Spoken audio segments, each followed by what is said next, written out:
Gente, boa noite a todos. Chegou o momento de darmos início ao nosso trabalho da noite de hoje. E mandar a Sandra para ler uma página.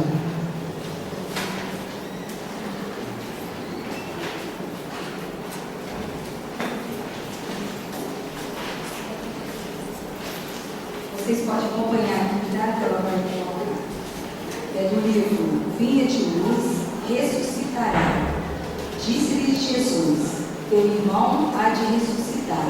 João 12:23. Há muitos séculos, as escolas religiosas do cristianismo revestiram o fenômeno da morte de paisagens deprimentes.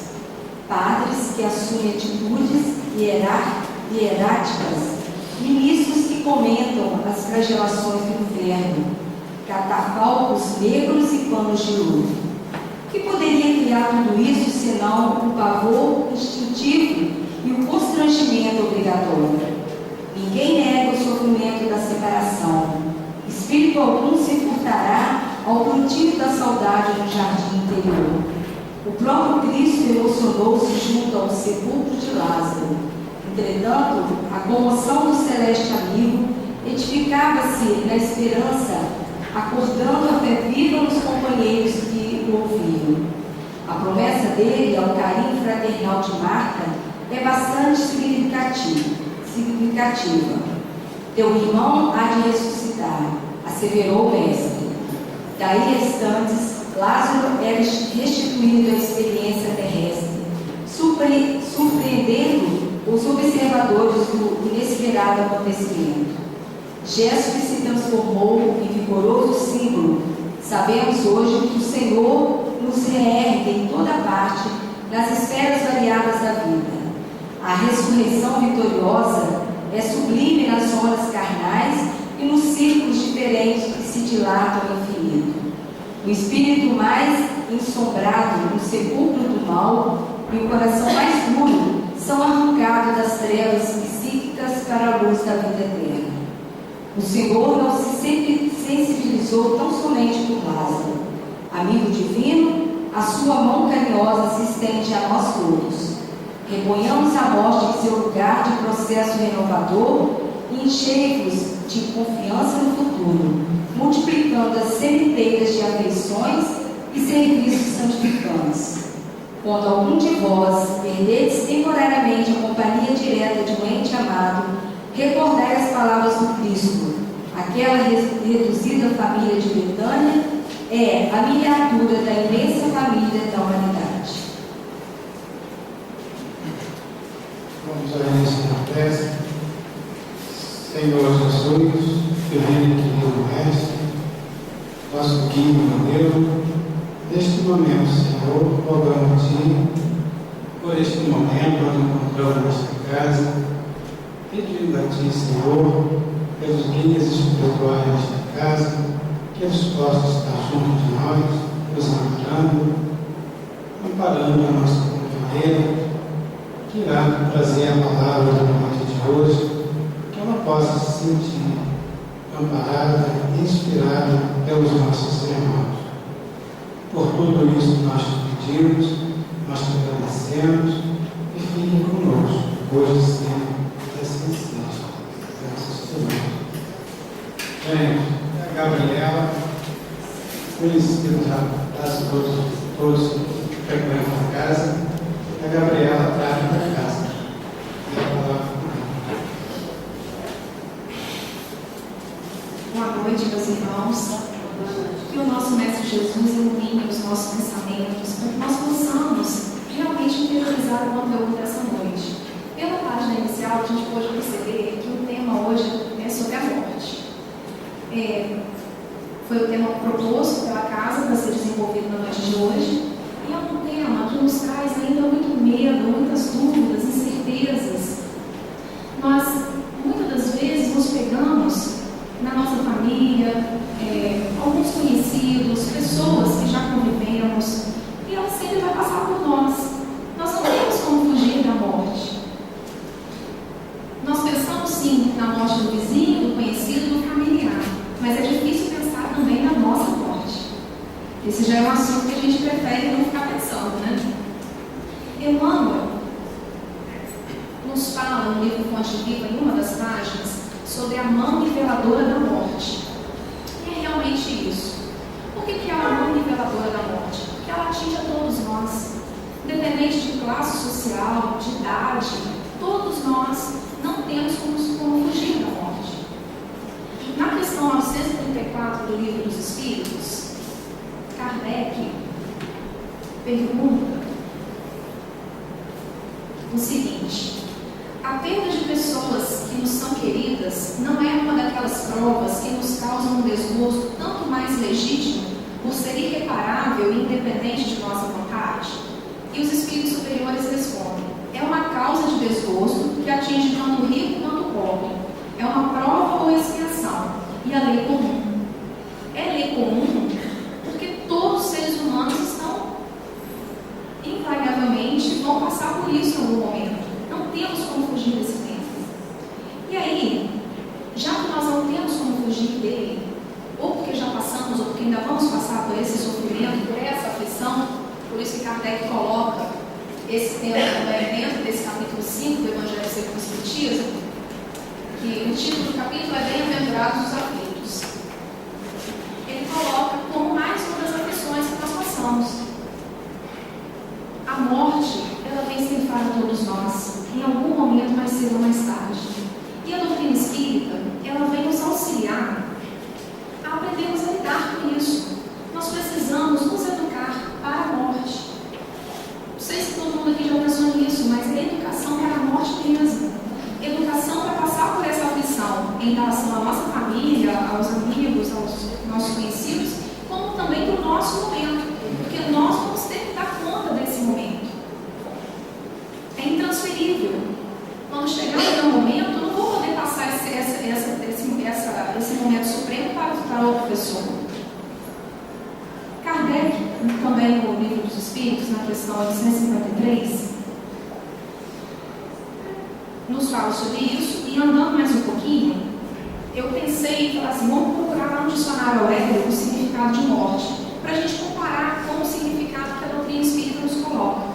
E o Aurélio diz assim: morte é a cessação da vida, é o termo, o fim, destruição. Que definição desoladora, né?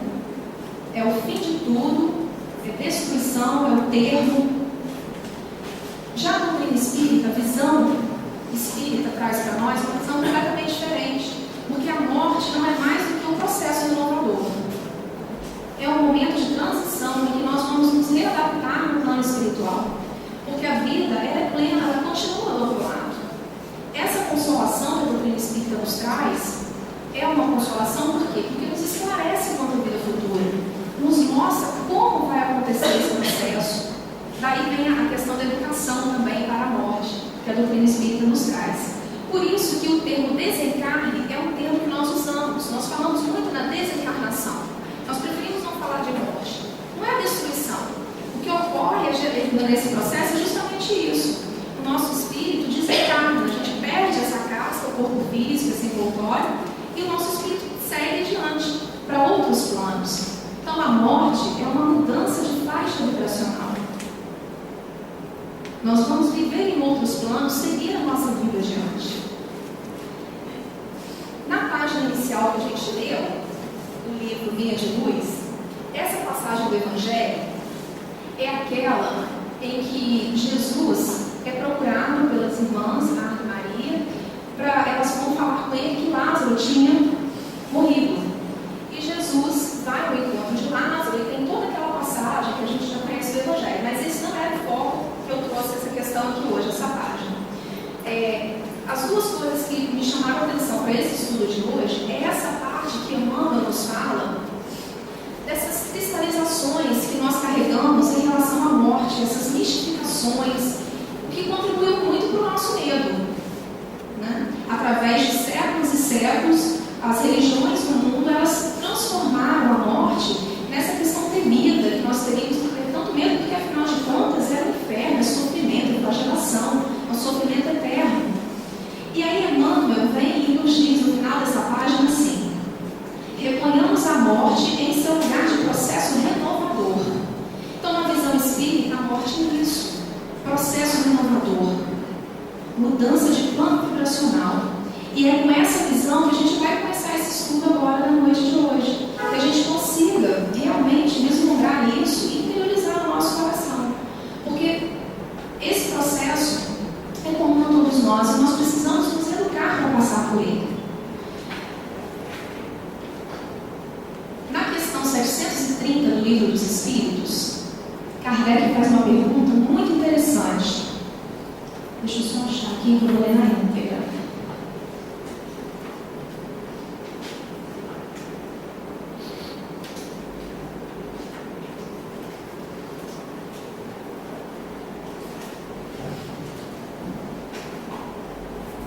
Tem tanta marcação que ficou até difícil de achar. Visto que a morte deve nos conduzir para uma vida melhor, que nos livra dos males dessa, e que assim ela está mais para ser desejada do que temida, porque o homem tem tanto medo, tem medo, porque o homem tem dela um horror instintivo que o faz temê-la.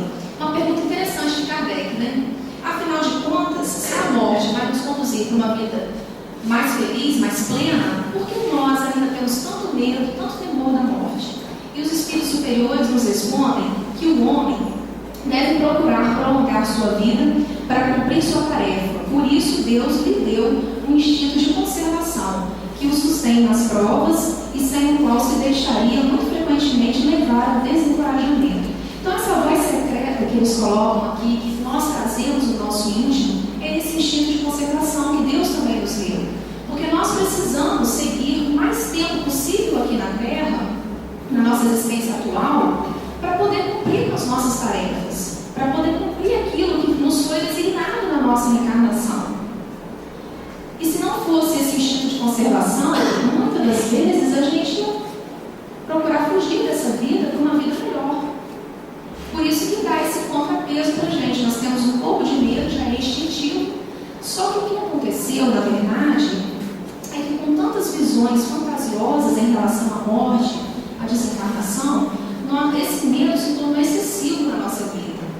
De uma forma que a gente não está sabendo mais lidar com isso. Nem com a perda de um ente querido e muito menos pensando no nosso próprio desencarne. Quando a doutrina espírita nos traz esse termo desencarnação como uma mudança de plano vibracional, é um termo mais próprio, é um termo mais correto.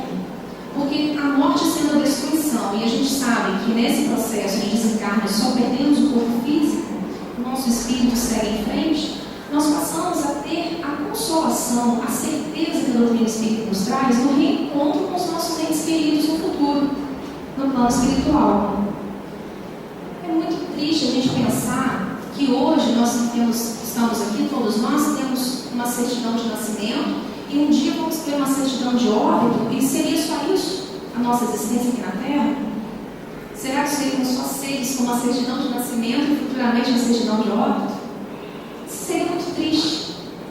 E vem aí a doutrina espírita com tantas obras que já foram trazidas por nós, com as próprias psicografias do Chico, consolando aquelas mães. Kardec, na obra Céu e Inferno, também traz muitas comunicações dos espíritos, nos mostrando como que é a vida no plano espiritual, como o que depende da nossa vida no plano espiritual ser mais feliz ou com mais dificuldades é o que a gente está fazendo aqui agora. Todos esses esclarecimentos a doutrina espírita nos traz. Ela nos consola, mas ela nos esclarece. Ela nos mostra o porquê de tudo isso. Mas é claro que a perda de um ente querido, essa ausência prolongada daquela pessoa que a gente tanto amou, que a gente ainda ama, ela traz um sofrimento muito grande. Nós não estamos aqui falando que nós não vamos sofrer, porque nós vamos sofrer. Muitas das vezes nós vamos nos sentir tristes, angustiados, deprimidos. A psicologia, ela traz para a gente um termo que diz assim: é um período de elaboração do luto. Dentro desse período, que eles falam mais ou menos entre 6 meses e 1 ano, é normal a gente sofrer.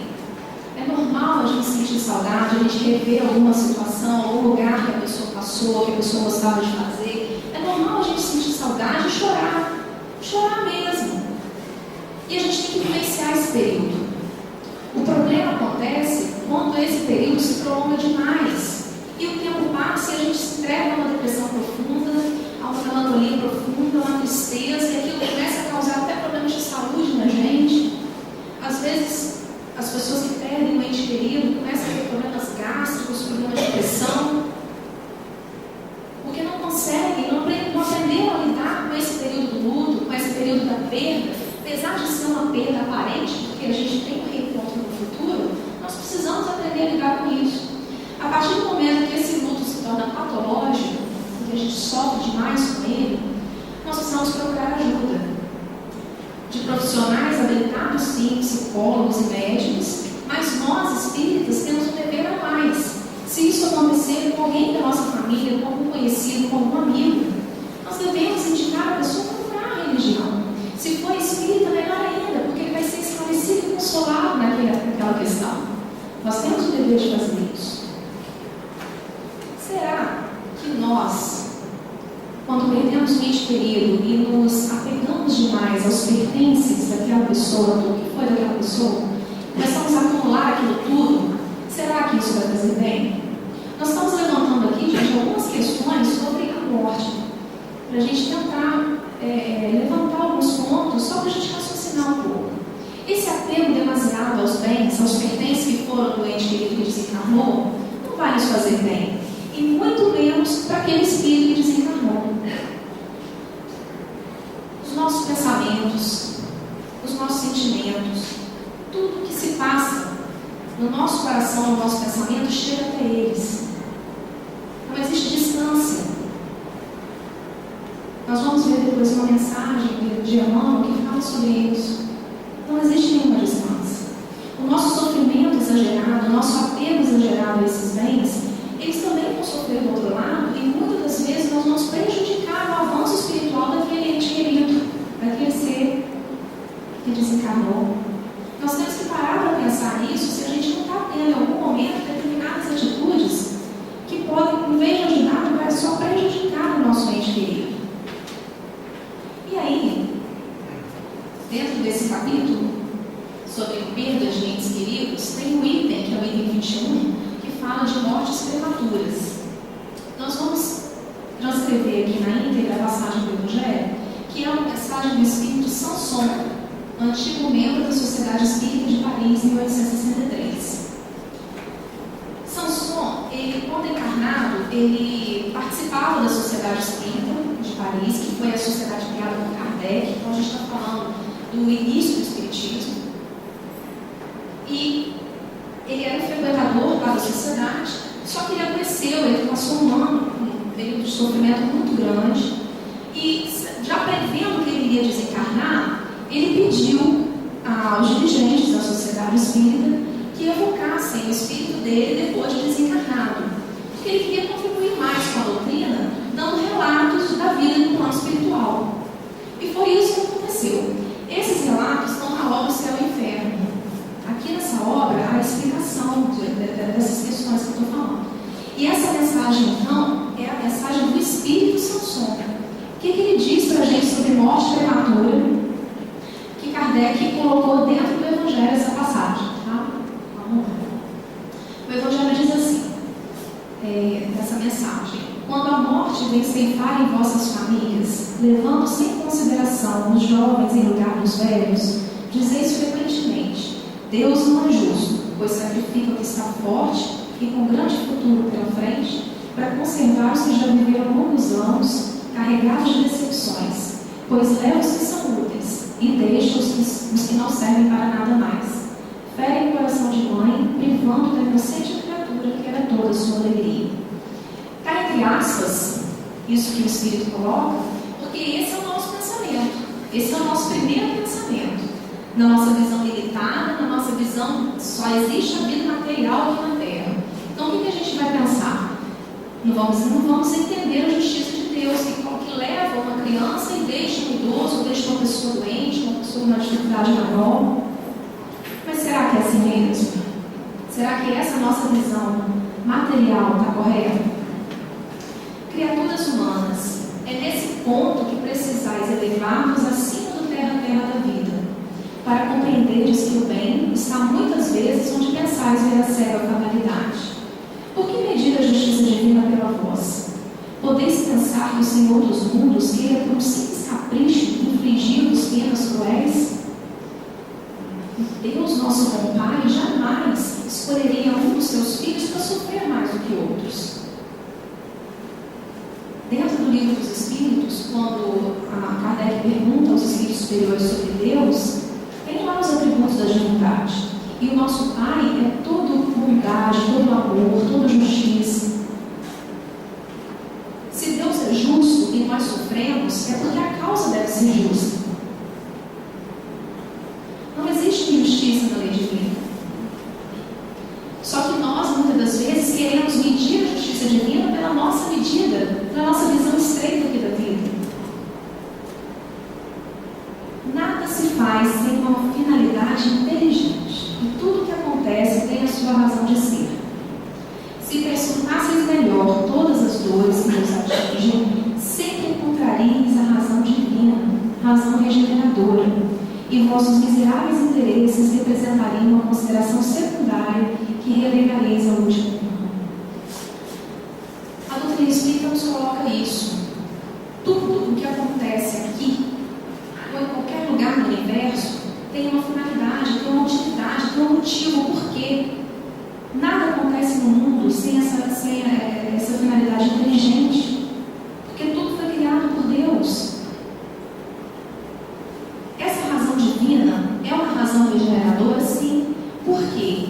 Só precisa regenerar aquilo que está com algum desequilíbrio, aquilo que está errado, que precisa ser reparado, modificado.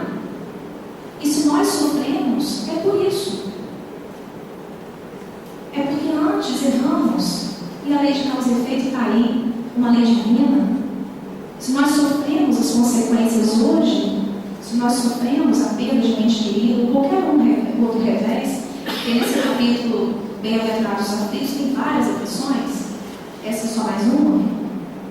Se nós sofremos isso, se essa é a nossa prova, a expiação que a gente está passando aqui na Terra, é porque tem uma razão, tem uma causa anterior. E esses interesses que o Espírito fala aqui, que nós deixaríamos em segundo plano, são esses interesses que nós ainda deixamos mover a nossa vida, os interesses materiais. A nossa vida ainda é muito material. Crede-me, a morte é preferível, mesmo numa encarnação de 20 anos, a esses vergonhosos desregramentos que desolam famílias respeitáveis, ferem o coração de mãe e fazem branquear antes do tempo os cabelos dos pais. A morte prematura é quase sempre um grande benefício que Deus concede àquele que se vai, sendo assim preservado das misérias da vida ou das seduções que poderiam arrastá-lo à perdição. Quanto que é difícil a gente ter essa visão da morte, né? A morte prematura, na verdade, é um benefício que Deus concede a cada criatura.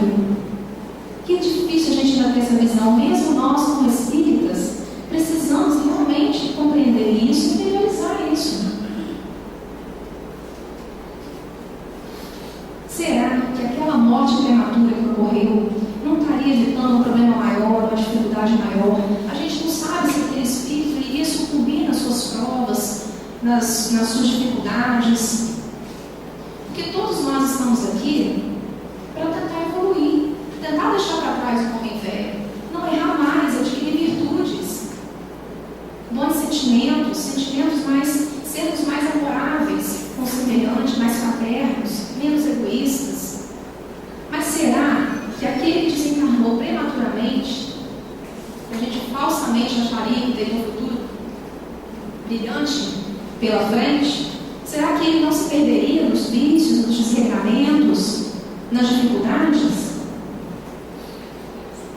Não é vítima da fatalidade aquele que morre na flor da idade, pois Deus julga que não lhe será útil permanecer por mais tempo na terra. É uma terrível desgraça, dizeis, que uma vida tão cheia de esperança seja cortada tão cedo. Mas de que esperanças falais? Das da terra, onde aquele que se foi poderia brilhar, fazer sua fortuna e sua carreira? E sempre essa visão estreita, incapaz de elevar-se acima da matéria. Sabeis qual teria sido a sorte dessa vida ao vosso parecer tão cheio de esperanças? A gente não sabe o que aconteceria. A gente não teria como prever ver se aquele espírito iria sucumbir nas suas provas. E conforme o Sansão nos diz aqui no início, Deus julga que não é mais útil aquela encarnação para aquela pessoa. Ele já cumpriu aquilo que teria que cumprir nessa encarnação, por isso que desencarnou prematuramente. Quem vos diz que essa vida não poderia estar carregada de amarguras? Considerais como nada as esperanças da vida futura, preferidas à vida efêmera que arrastais na terra? Supondes então que mais vale uma posição elevada entre os homens do que entre os espíritos bem-aventurados? Não é essa a nossa visão muitas vezes? Quando a gente tem essa visão de que não deveria ter desencarnado a injustiça de Deus, a gente está pensando nisso daí. Nós não estamos considerando a vida futura como ela é, plena de esperança, de felicidade, de reencontros. Nós estamos dando mais valor a essa vida efêmera e passageira. Nossos interesses também estão todos aqui na vida material. Temos que ter, adquirir. Mas quando a gente desencarnar, a nossa bagagem espiritual não vai levar nada disso. Nós não vamos levar nada. Será que nós estamos acumulando realmente os bens imperecíveis que nós vamos levar nessa bagagem? O que será que nós estamos fazendo? Em vez de vos queixardes, regozijai-vos quando apraz a Deus retirar deste vale de misérias um de seus filhos. Não é egoísmo desejar que ele fique para sofrer convosco? Essa dor se consegue entre aqueles que não têm fé e que veem na morte uma separação eterna. Então essa dor, quando ele coloca, é aquela dor excessiva que a gente falou anteriormente. Aquela dor que a pessoa não vê mais sentido na própria vida depois que perde o ente querido.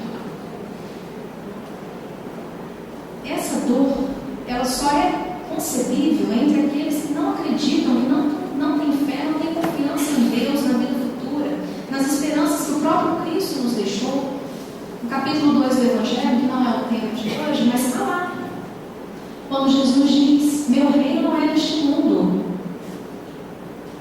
O próprio Cristo nos prometeu a vida futura.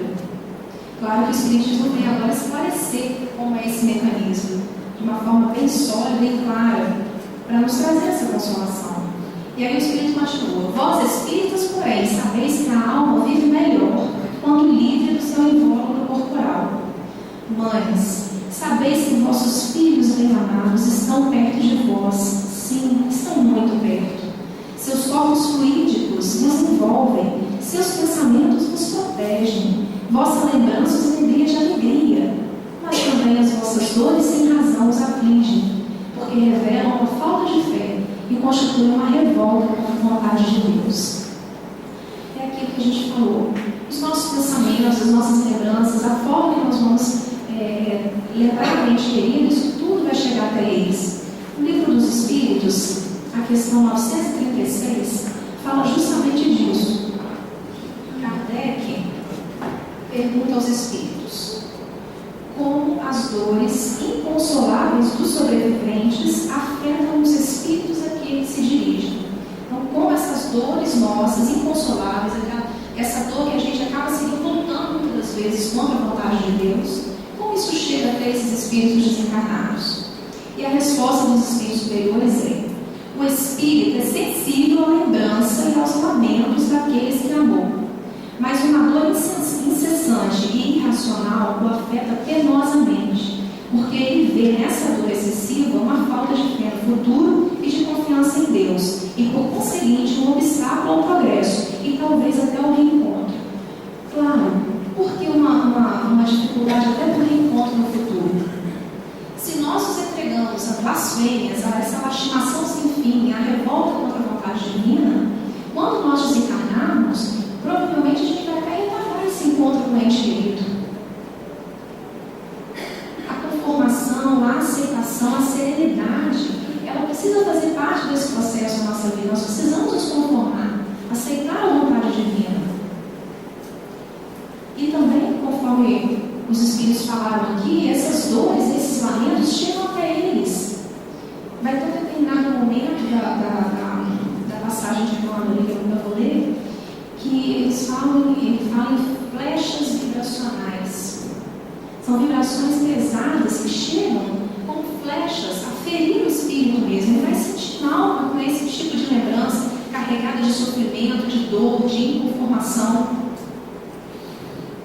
Vós que compreendeis a vida espiritual, escutai as pulsações de vosso coração, a chamar esses entes queridos.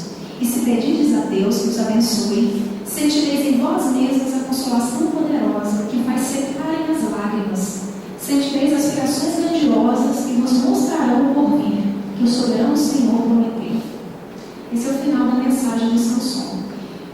Quando ele fala para nós que nós devemos sim pedir a Deus que nos abençoe, que abençoe os nossos entes queridos, porque devemos mesmo. A prece, quando nós fazemos as preces pelos nossos entes queridos ou pelos desencarnados, ela chega até eles. Na prece, a prece com serenidade, a gente pedindo a Deus paz, tranquilidade para aquele espírito, nessa nova, como a gente pode dizer, na readaptação no plano espiritual, porque para ele também é uma readaptação, como para nós também vai ser uma readaptação quando chegar o nosso momento. Então, se nós orarmos a Deus e pedirmos através das nossas preces que eles sejam sustentados, que eles sejam orientados nessa nova fase da vida espiritual, isso vai chegar até eles. E ao mesmo tempo que vai ajudar os espíritos desencarnados, vai nos ajudar, vai nos trazer mais informação. Quando ele fala aqui, né, que vai secar as nossas lágrimas, nós vamos poder sentir através da prece essa consolação. E aí, tem a mensagem Saudade e Esperança, que está no livro Amanhece. Amanhece. Psicografia do Chico Xavier, uma mensagem de Emmanuel. Essa página ela chamou muita atenção porque ela resume tudo isso que a gente já falou até agora, em relação à morte, em relação ao desencarne prematuro. E aí, Emmanuel fala assim para nós: nunca demais referir-se ao imperativo da conformação e da serenidade que se deve manter na terra em apoio daqueles que te precederam no fenômeno da morte. Essas duas palavras, elas têm que caminhar juntas no nosso coração, no nosso pensamento. Conformação e serenidade. Tranquilidade, não vamos nos desesperar, perder esse foco que a doutrina espírita coloca para nós. Não vamos nos revoltar contra a vontade divina. Vamos sofrer no início? Sim, vamos sofrer. Nós não estamos aqui falando que não vai doer. Acho que o Espírito vai falar isso agora também. Vai doer sim. Nós vamos sofrer. Mas isso tem que ter um prazo, tem que ter uma duração ali. A gente precisa logo superar isso. E a doutrina espírita, ela nos traz essa educação, essa superação. Entendemos, aí o Emmanuel continua, entendemos quanto dói o adeus entre aqueles que as dimensões vibratórias separam entre campos diferentes da vida. Então isso dói muito. Entretanto, se te encontras entre os que lastimam a perda de seres queridos, compadece-te deles, auxiliando-lhes a sustentação com a tua própria fé. O melhor que nós podemos fazer, sem dúvida nenhuma, pelo nosso ente querido que desencarnou, é isso. Sustentar eles através da nossa fé, da nossa confiança em Deus, em Jesus, nos benfeitores espirituais, em tudo que a doutrina espírita nos coloca, através do nosso pensamento. O pensamento não tem barreira, ele vai chegar até eles. Um pensamento sereno, calmo, tranquilo, também vai tranquilizá-los do outro lado. O pensamento, a mensagem do endereço certo. E a tua saudade, quando entretecida de angústia e pranto, é uma projeção de sombra e sofrimento que lhes arremessa em rosto, conturbando-lhes os corações ou escurecendo-lhes os caminhos. Olha o que o Espírito Emmanuel fala para nós. Quando a nossa saudade está cheia de angústia, de pranto, de inconformação, isso vai chegar até eles como uma projeção de sombra e sofrimento. E nós vamos causar desequilíbrios nos nossos entes queridos que estão do outro lado. É para a gente pensar, para a gente refletir mesmo. É isso que nós queremos fazer? Em vez de mostrar para eles que nós lembramos deles com saudade, sim, mas uma lembrança boa, porque estamos agradecidos a Deus por aquele período de convivência que tivemos com eles. Na verdade, não, nós fazemos dessa forma, cheio de conformação. E só vamos causar mais sofrimento. É claro que essa questão da perda de um ente querido, ela traz um sofrimento até porque é uma etapa que se encerrou de convivência.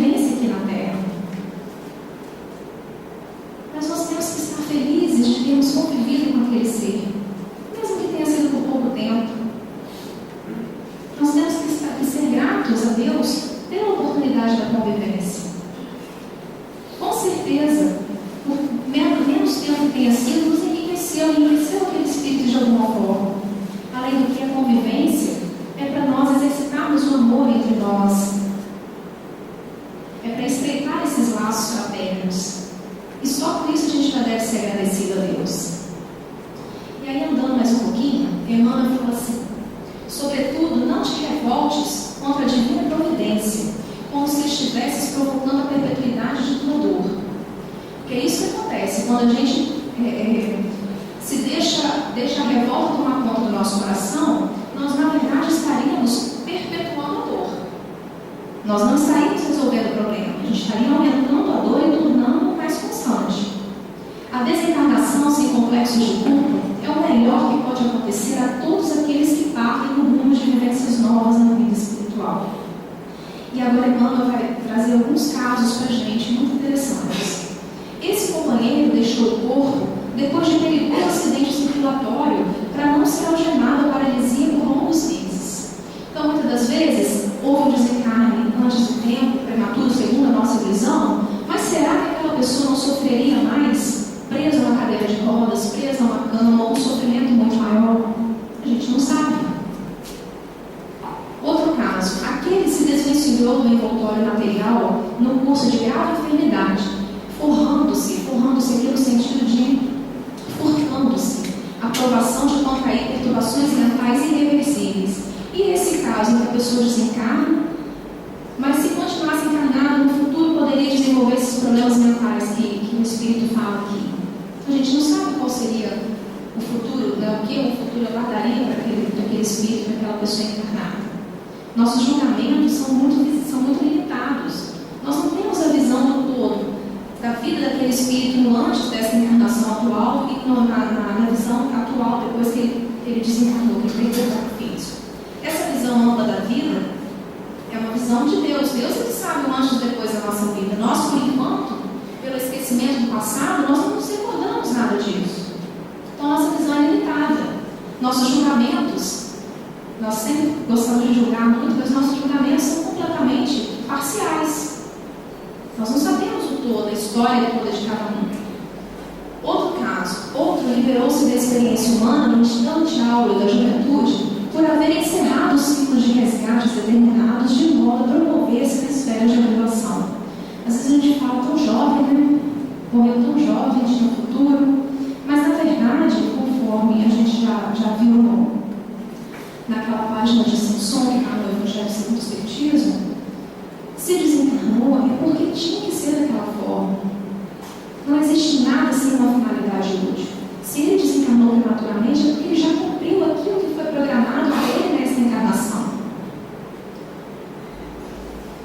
E outros ainda se desvinculam da veste física ante o alvorecer da existência na condição de crianças que, por força do próprio passado, nos princípios de causa e efeito, terminam processos de luta reparadora em que se achavam recursos, muitas vezes conduzidos de um plano para outro, a fim de trocarem o corpo doente por outro mais habilitado à execução das tarefas evolutivas que lhes cabe sustentar.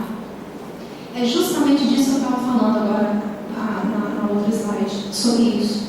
Quando desencarna uma criança, a gente fala tão nova e com tanto sofrimento, às vezes com uma doença. A gente tem visto o câncer também desolando as crianças, tanto crianças sofrendo com isso. Mas a gente se esquece de pensar na lei de causa e efeito. Se aconteceu da forma que aconteceu, é porque teria que ser assim.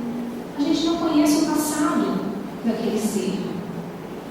E também, gente, não esquecendo da prova e da expiação da dificuldade para a família também.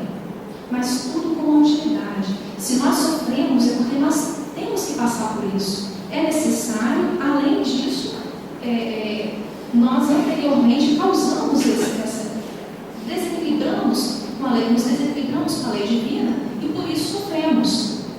Nós temos que trazer essa responsabilidade para nós.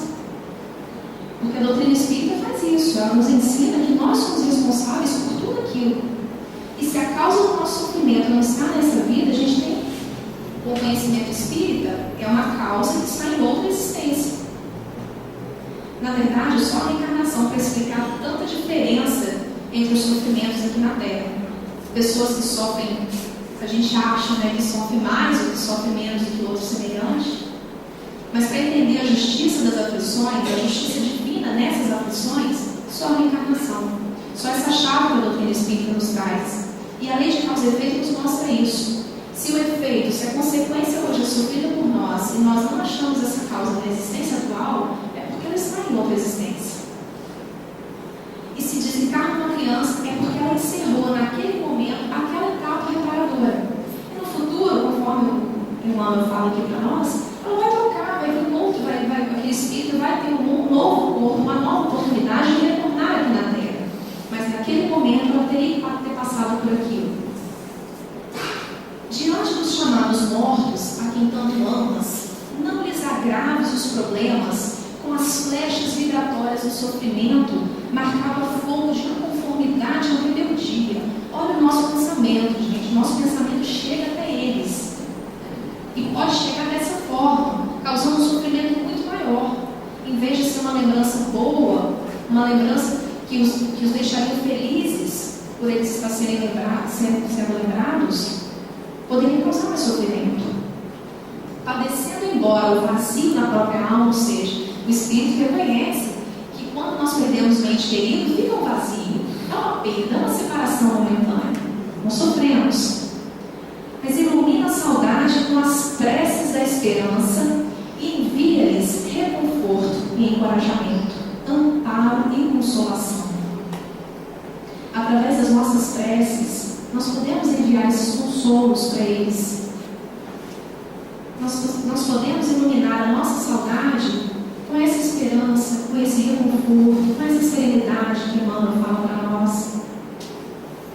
Nós só vamos estar assim contribuindo para o equilíbrio do espírito nessa readaptação da vida espiritual. Nós vamos estar ajudando. E também nós vamos estar amenizando a nossa dor, acalmando o nosso coração. Ora pela paz de quantos se te adiantaram na transferência para a vida maior. E entregue-te a Deus, na certeza de que Deus, em nos criando para o amor uns pelos outros, jamais nos separaria os corações para sempre. Deus, nosso Pai, não está lá apontando o dedo para nós.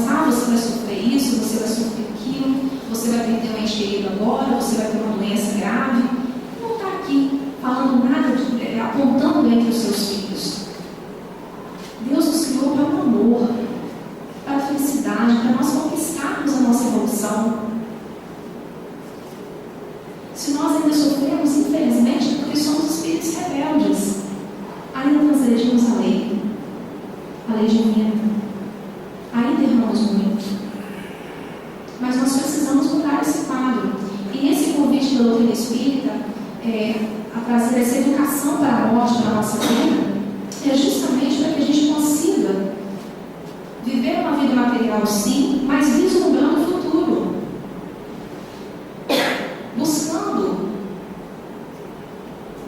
Buscando conseguir, como que podemos falar, angariar virtudes, mais sentimentos nobres, boas aspirações, obras do bem, para que a nossa bagagem espiritual esteja completa quando nós, não sabemos em qual momento, fomos chamados para fazer o nosso processo renovador, para fazer a nossa passagem do plano espiritual, essa transição.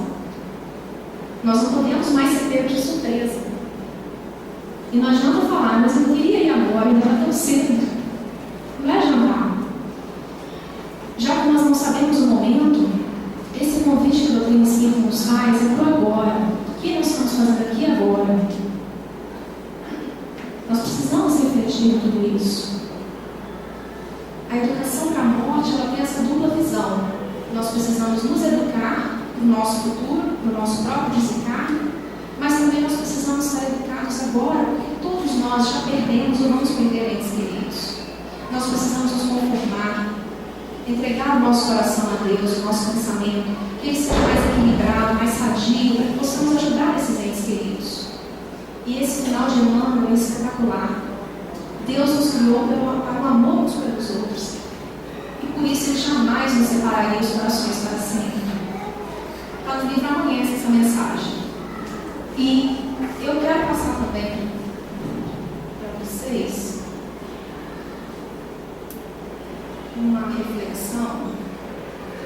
Não sei se algum de vocês já assistiu. Como é que põe na tela toda? Não, mas então primeiro eu tenho que dar o play, né? Pode ser. Tá. Essa mensagem chama-se O Trem da Vida. Vou apagar tudo, acho que vai ficar melhor para ver. E já é o final, gente, do estudo. Então ele vai, só para a gente refletir mais um pouquinho sobre isso, sobre a questão do desencarne, tá?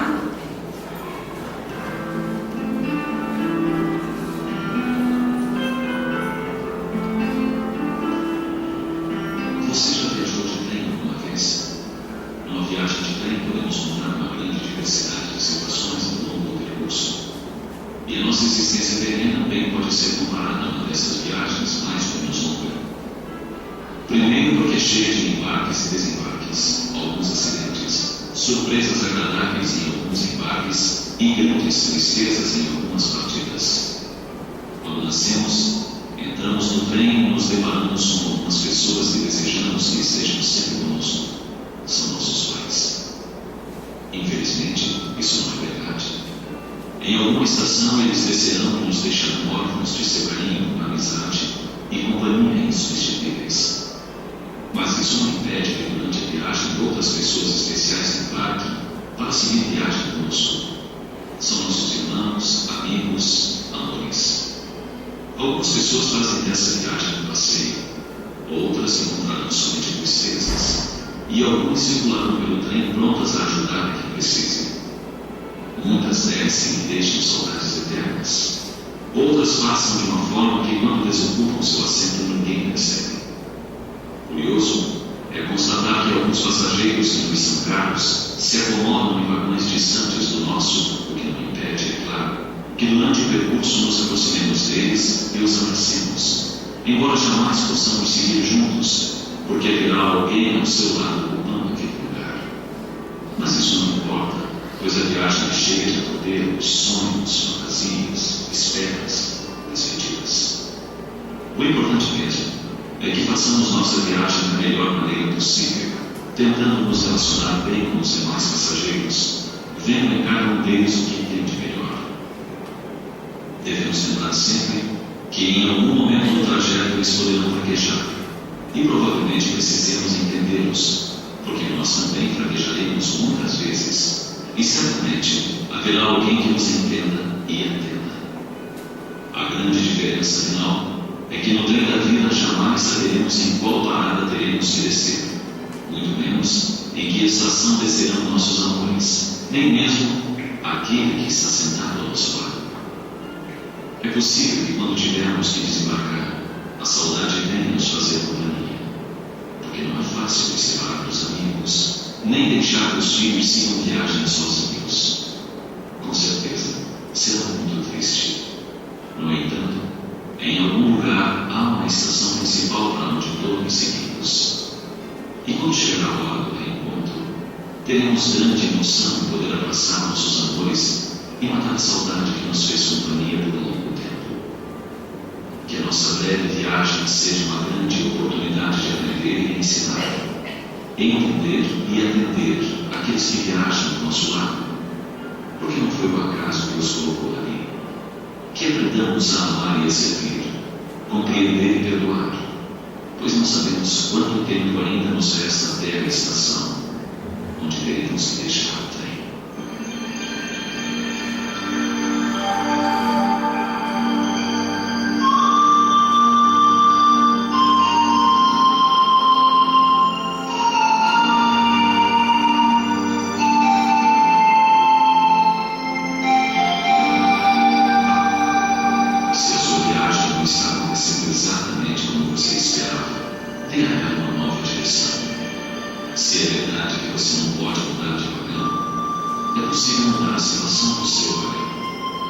Observe a paisagem maravilhosa com que Deus enfeitou todo o trajeto.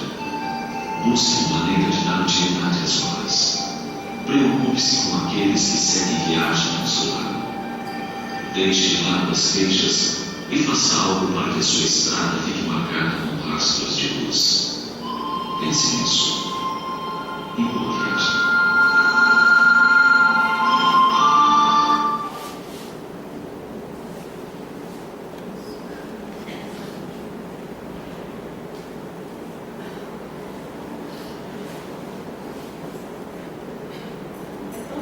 Questões tecnológicas, a gente vai aprender.